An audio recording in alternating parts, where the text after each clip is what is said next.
مسلم league کاف house میں کھلی کچہری کراٹے فیڈریشن پاکستان کا وفد بھی شریک ہوا۔ عوام کی بڑی تعداد کی شرکت، درجنوں افراد نے مسلم لیگ کاف میں شمولیت اختیار کی۔ نمائندہ خصوصی افتخار علی اوان کے مطابق چودھری شافع حسین کی ہدایت پر اور کوارڈینیٹر وزارت صنعت و تجارت ندیم پہلوان کی قیادت میں مسلم لیگ کاف ہاؤس لاہور میں کامیاب کھلی کچہری کا انعقاد کیا گیا۔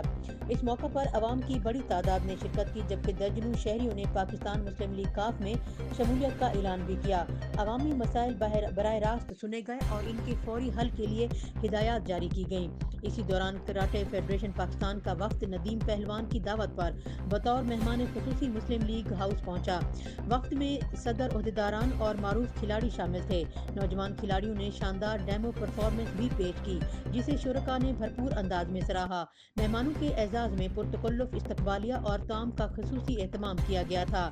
ندیم پہلوان نے کھلی کچہری میں موجود عوام کے بجلی سے متعلق متعدد مسائل موقع پر ہی حل کروائے۔ مسلم لیگ کاف ہاؤس میں ان کی سالگرہ کا کیک بھی کاٹا گیا، جس پر شرکاء نے انہیں مبارکباد پیش کی۔